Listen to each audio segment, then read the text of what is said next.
I'm going to show you guys how to break the game and make everything no fun ever again. By the end of this video, you're going to know how to solo the war games in the stupidest, easiest, most broken way possible for the maximum rewards imaginable, thus completely obsoleting the need to actually play with people or enjoy the game or have fun. Anyway, guys, thank you for all the support. Please use the creator code VashenZ. We could really use the help. Yeah, thank you so much, guys. All right, so moving on to the challenge. Did I say challenge? I meant the nap. The nap. Moving on to the nap. We're just going to go take a nap and we're going to win. Because it doesn't get any easier than this, guys. This is ridiculous.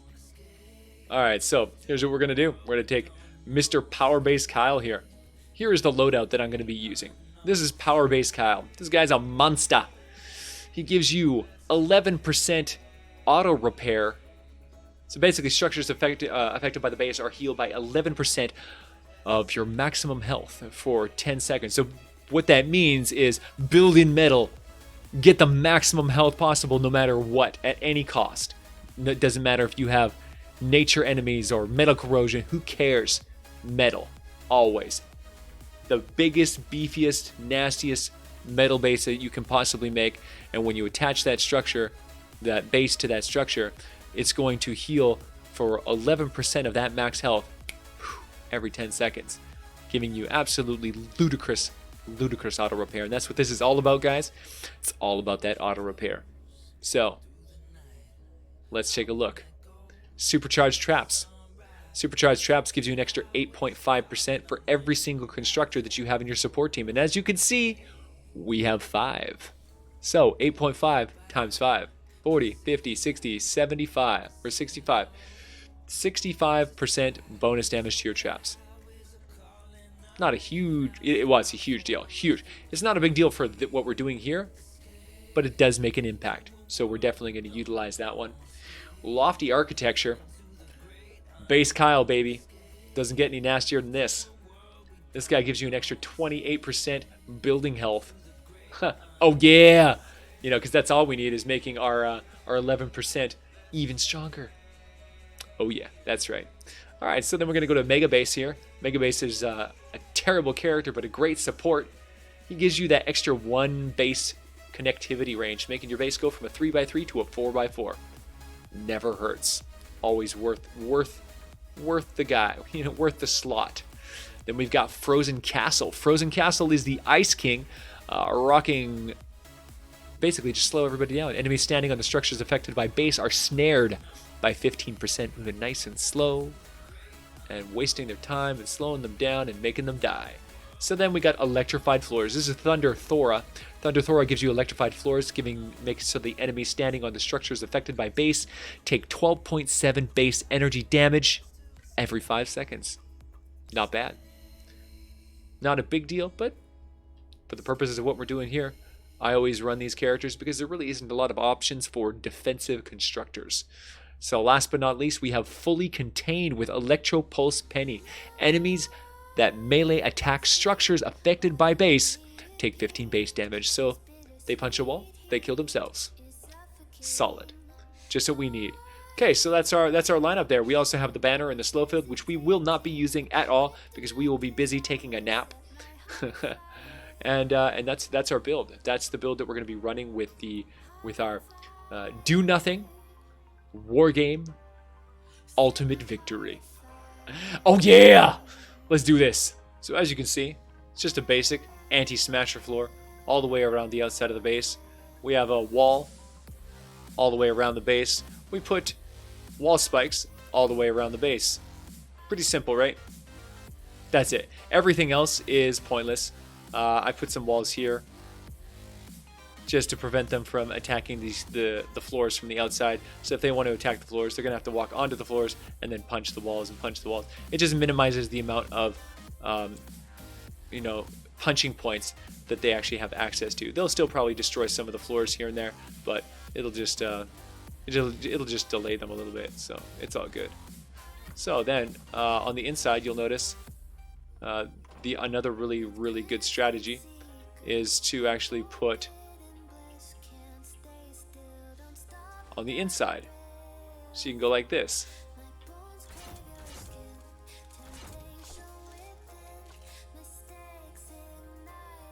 Pretty slick.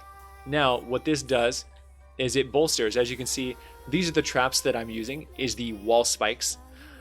These are perked up with crit rate, crit damage, and damage.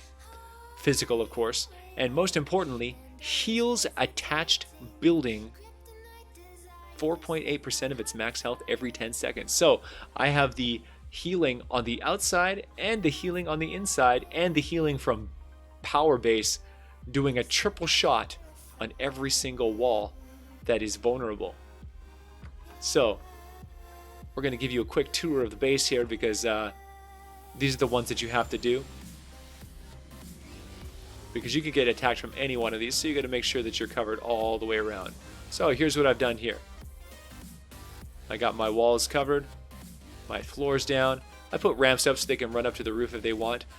This doesn't really help them because, as you can see, I angled the floors so that only a couple of them can actually get line of sight to punch the walls. So that you'll get a few punching here, a few punching here, a few punching here. But so long as they don't have enough units clustered on a single wall, they will not be able to do enough damage to actually penetrate through the through the repair of my base. So what we do is we just go like this. We put it right here. This is the base location, and then we'll close it up. And that's we got it on all sides. All sides we got, see, got my ramps, got my walls, block the extra points, just minimizing how many enemies can actually attack the wall at once. Even these anti-smasher floors really only allow them to hit like half the wall, minimizing the amount of husk that can focus on any one thing. So they'll end up wasting a bunch of time, you know, punching staircases and punching other stuff and just wasting their time. And hilarious victory for me. So what we're going to do here, show you guys this. This is where you want to go and take your traps and put it on the inside.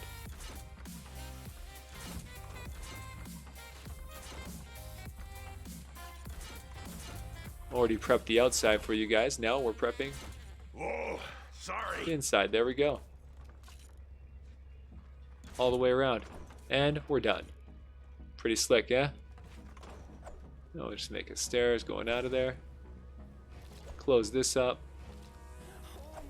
Boom, done. So now we got traps on all sides and insides and out. So we'll go to the next base. Here's the next base, pretty simple. Same design, anti-smasher floor all the way around, spikes all the way around. I'm going to put this to help me jump up so I can go in. And again, we're going to do the same thing here.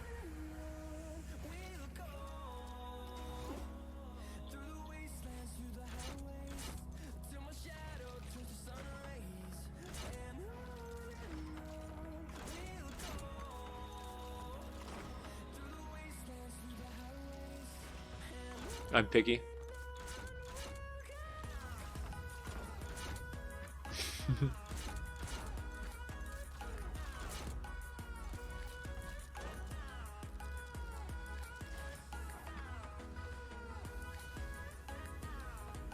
Pretty slick, yeah?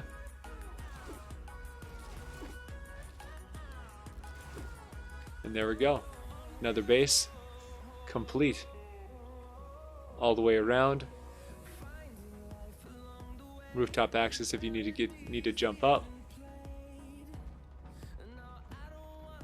You just go up the ramp too.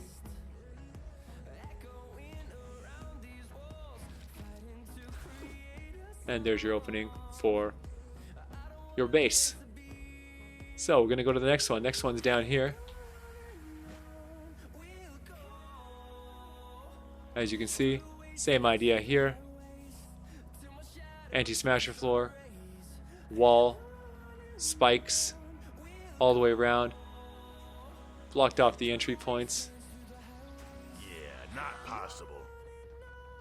See, all the way around.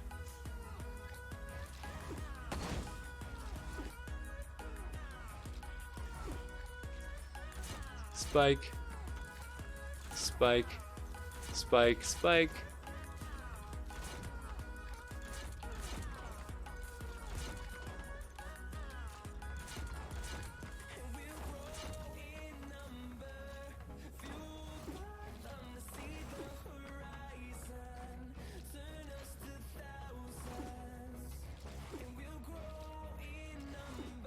And done.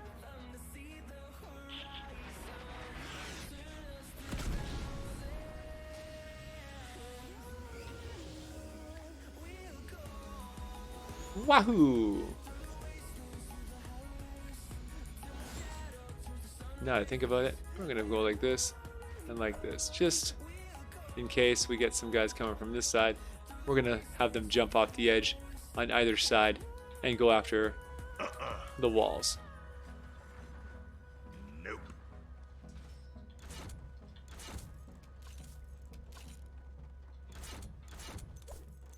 Just in case, right? Why not?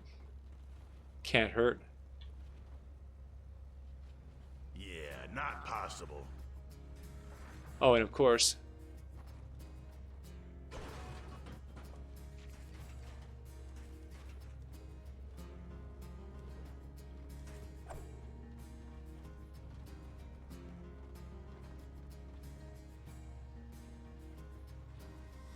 Whoa, sorry.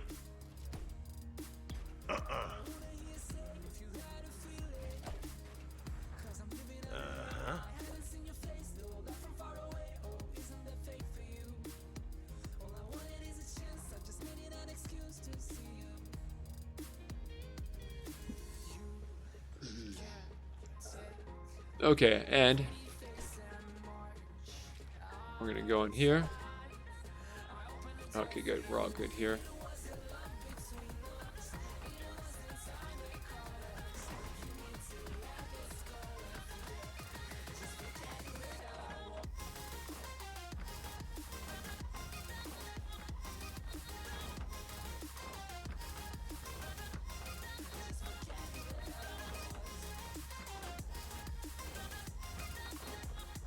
Yeah, not possible. Oh, geez. Look at that.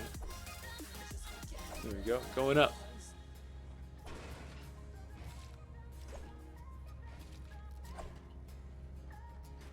Nope. Whoa, sorry.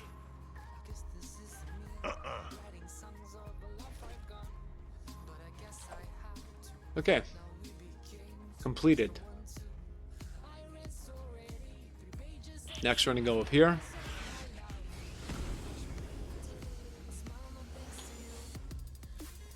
As you can see, this one is complete as well. Okay, there we go. Open.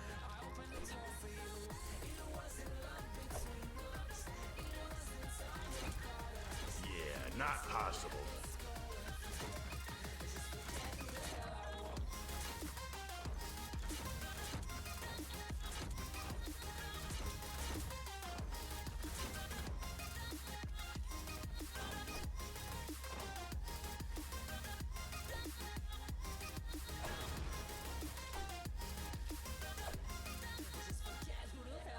There we go. And complete. Spikes all the way around. Anti-smasher floors. And done. Next base. Alright, there we go again. Spikes all the way around. Anti-smasher floors.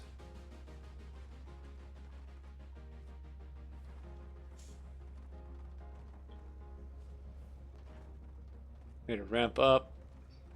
Little fancy base here. There's our home for the base.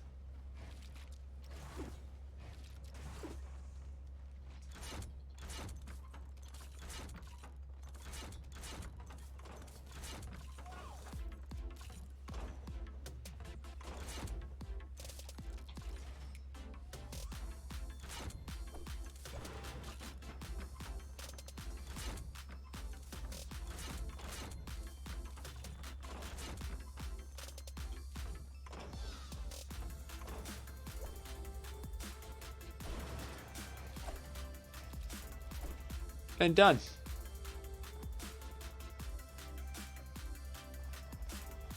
This one here, I was messing around with some stuff here, so I was going with a strategy where I was going to split them down 2 different sides, have them run over here.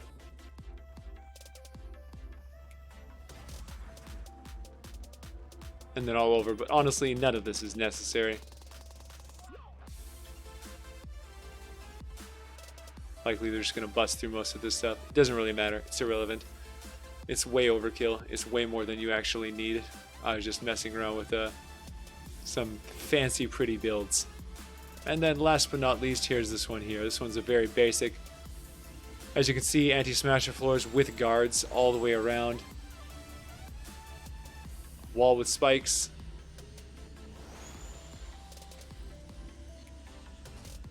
I see.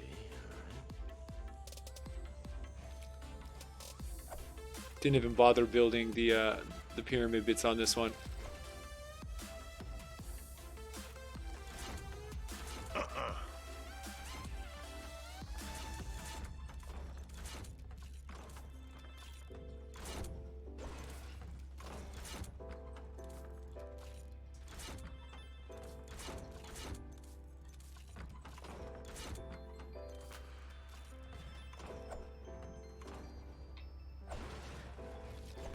And there we go.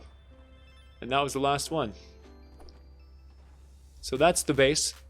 That's all you need. Everything else is just remnants and leftovers from doing storm shields and stuff. None of it's necessary. I destroyed all the traps to make sure that I didn't have any of that stuff, because we're not going to need any traps. You just need the spikes and that's it. We're basically just going to win through regeneration. So that's the whole base. That's every base. That's everything you need to build. That's it. Everything else you see is just extra, not necessary.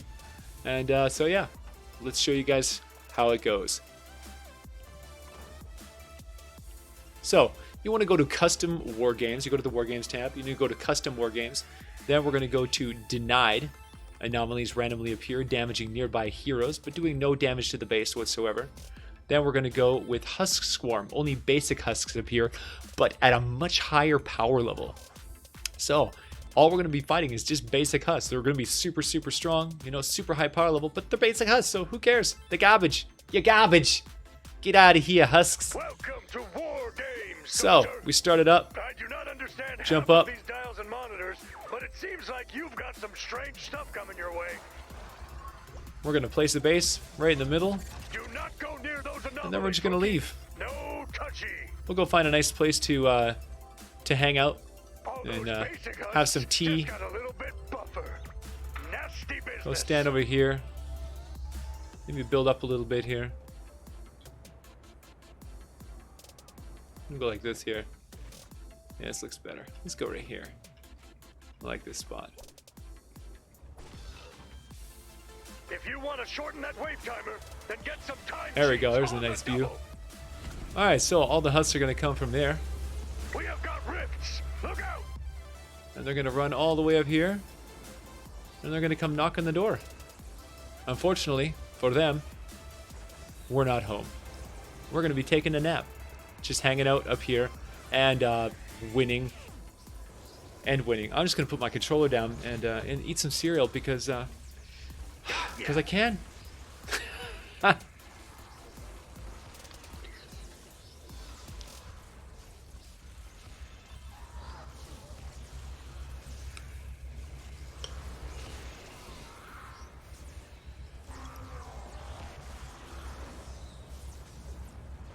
Want to shorten the simulation timer?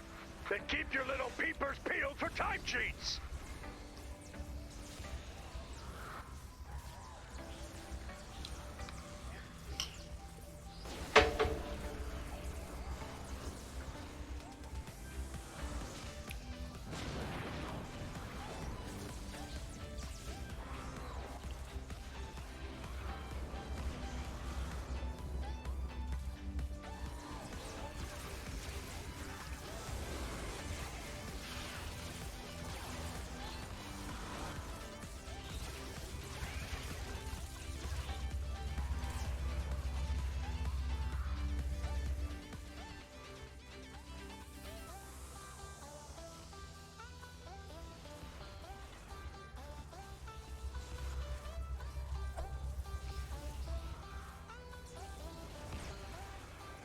So rude.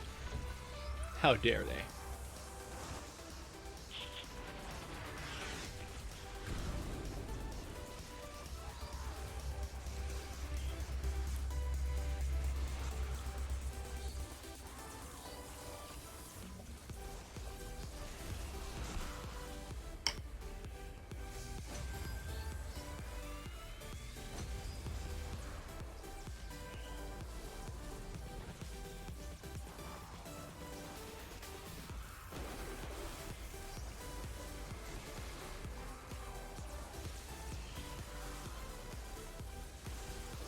Yeah, sorry, buddy.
Not so fast.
So as you can see, they're getting absolutely destroyed.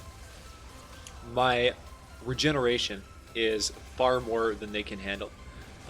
This, of course, is the easiest of all the bases. The amplifiers are a little bit harder. Kind of. The same thing's going to happen, but the amount of units that are attacking your walls here is it feels like it's less. It takes them longer to walk all the way over. It's a steady stream of them, you know, getting themselves killed, so they're not really ganging up on your walls very, very quickly. So it's not a lot of damage. It takes them a long time for the damage to do any real, you know, hit. So as you can see, they did nothing. The walls are 100%. We lost one floor. One of our anti-smasher floors went down, and that's it. Absolutely no impact whatsoever. Not even a scratch.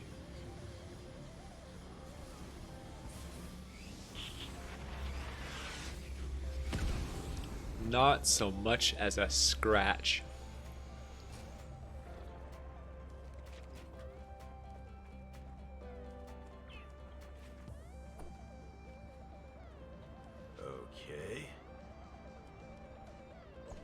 Okay, so the enemies are going to come from this side.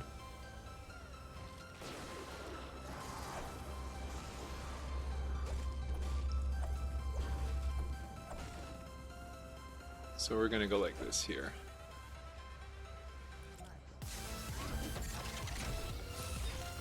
Base down! We're going to get ourselves a nice little seat here to watch the show. This should be good. Give us a nice viewpoint as they all run down and get absolutely slaughtered into dust. So as you can see, I feel like it's a little bit thicker here. You get more enemies. They're clustering harder. They're blanketing more of the base. They're hitting more pieces.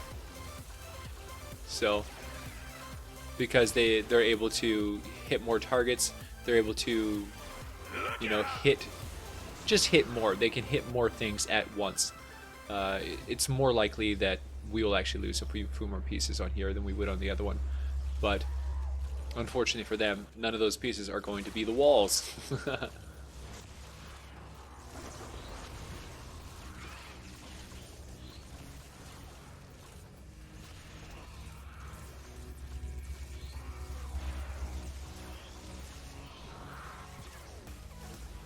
As soon as they start hitting the spike traps, they two-shot kill themselves.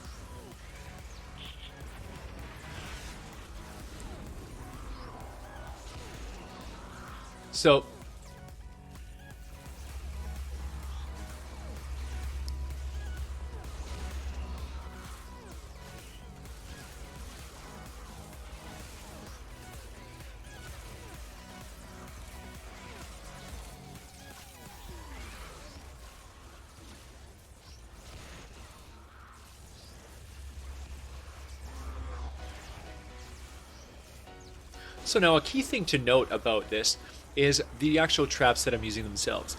Now you'll notice that with these wall spikes, if you look at the stats, I actually have 443 durability on these.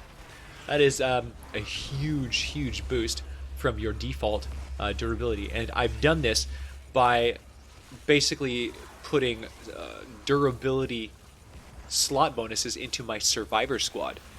By putting durability slot bonuses into your survivor squad, you raise the durability dramatically. It's one of the few slot bonuses that I have found that actually have a dramatic impact on the game. Having 443 durability definitely makes an impact. I think it's 270 is the default if you have no slot bonuses whatsoever. And 270, I suspect, might not be enough to survive the full wave. So I don't think you need very much durability slot bonuses, but a few definitely won't hurt. At the end of the round, we are going to definitely take a look. I'll go and show you the what the damage is. Clearly this is the one that's getting the most action, so we're going to go and take a look at the durability on this one. We'll find out how many charges these husks actually manage to soak off of our trap before the end of the round.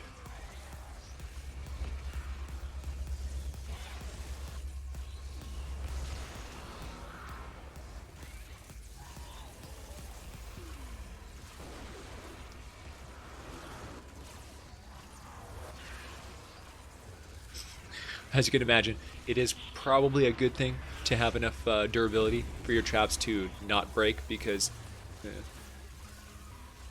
it's kind of twofold. You're both doing damage, but you're also repairing. So losing that repair, if it was just the repair alone, honestly, it would probably be enough to completely, like, I suspect you could use a white spike trap and it would still work, just because having that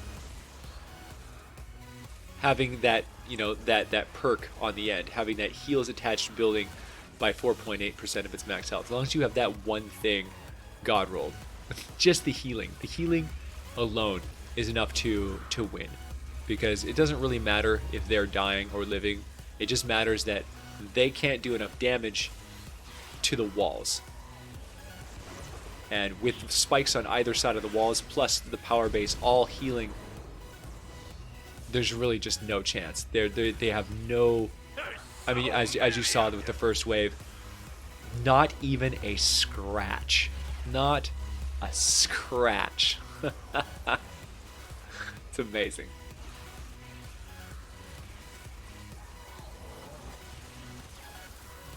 Even with these anti-smasher floors, these are actually not necessary. I have them mostly because I like to do other war games, and when I'm doing other war games, I want to create anti-smasher presence, right? I don't want the smashers charging, so I keep them there, and they double up. But if I wanted to build them specifically for this, I'd probably flatten them out. That way they would have more health. That way if the enemies went and targeted them, the healing would actually, you know, overwhelm. They wouldn't be able to actually break through. When you create angled floors like this, it actually loses a lot of the durability. The health is a lot lower, so they're a lot more prone to getting broken. They just can't take a hit, and also because they have a low hit points, they're not healing for that much, you know, off of my percentage based skill.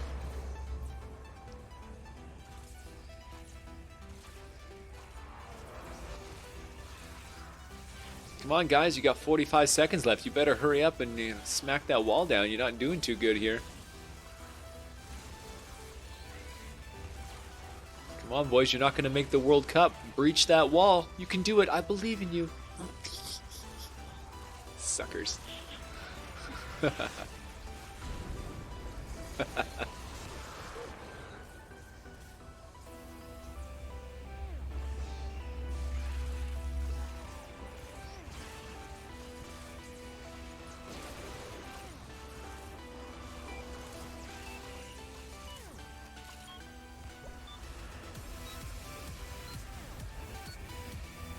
So as you can see, 219 out of 443.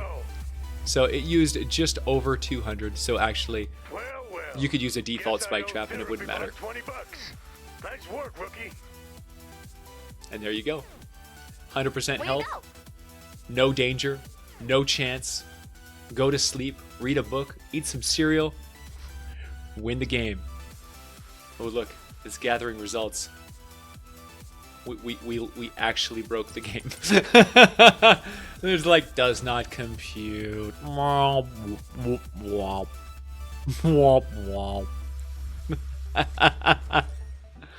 right, we're good. Didn't crash. Oh look, a tier 6 chest. Solo. So some things to note is that I have completed every single storm shield in the entire game. So I am max level, maximum storm shield, meaning I'm fighting the biggest enemies that you can possibly fight solo. This is the hardest solo experience that you could possibly have with these enemies, and it was basically going to sleep. And as you can see, level 6 loot, I got the maximum amount of loot, and look at this crazy nonsense. So for doing absolutely nothing, 94 gold, 118 tickets, 60 epic perk up. You can also get legendary. I got legendary last time. 14 storm shards. So literally the best rewards that you could possibly get. I would actually take epic over legendary. This is, you know, as luck would have it for the video, these are the best rewards you could possibly get. So I must reiterate, how awesome the war games are and what a complete disaster the war games are. Because I'm shooting this video for, for two reasons. One, because everyone wants to know how to do this. And two, if I make it a public video, I really truly hope that Epic will be able to get a hold of this and be like, oh no, and then hear my other commentary, because I must reiterate back to the fact that War Games gives you too much rewards. War Games needs to give you the exact same rewards as every other mission in the game, based on time. If you do a 15-minute match, you should get the exact same rewards for that match as you do for doing the 15-minute war game experience. It should be based off of the power level of the enemies that you're fighting and the time that you spent in the mission. So if you do a normal mission and you're fighting against power level 140 enemies for 20 minutes, you should get the exact same amount of rewards as if you were doing power level 140 enemies for 20 minutes in the war games.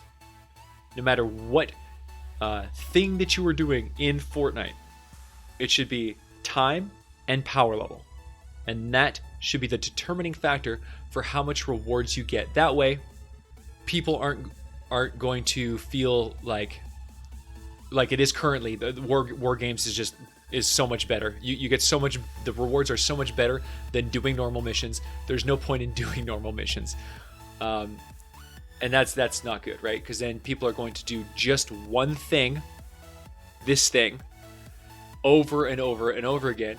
They're going to burn out because doing the same thing over and over again is super boring, and then they're going to quit the game, because nobody goes back to do inferior content for inferior rewards. Even if that content is more fun, gamers are their own worst enemies, and they're going to do what is the most profitable, even if what is most profitable is not fun, and that will inevitably cause the game to collapse on itself, and we don't want that. We want this game to last forever.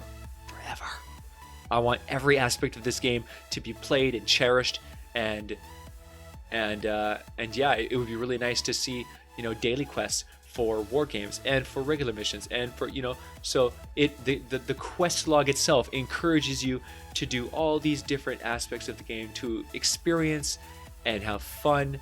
Maybe it'll be like, hey, go do a ride the lightning, go do retrieve the data, repair the shelter, etc., etc. The same as war games. It's like, hey, go do a Plankerton, Candy Valley, Twine Peaks, Stonewood, right? Go do a mission, a daily in each of those zones. It would be nice to see other parts of the game get similar treatment, so that we can get some great rewards, but only just a certain amount a day, just to encourage everyone to, especially players who don't have my kind of time, to go and to do a little bit of everything every day and really experience everything the game has to offer. So hopefully Epic can see this and hear what I'm saying, and hopefully create some solutions. It's pretty crazy that I'm able to do this. I think that maybe the husk swarm maybe needs a little bit of a tune-up. It needs to be spawning more husks. I really think that more enemies would be helpful. Maybe even higher power level would be helpful. I don't know. There's a lot of different ways that you could make this less of a problem. Make it so at the very least I have to go down and actually shoot stuff, because spikes and a repair and an auto repair probably shouldn't be enough to solo the top tier wargame content. But in the meantime, here's a present from VASH to you. Enjoy, guys.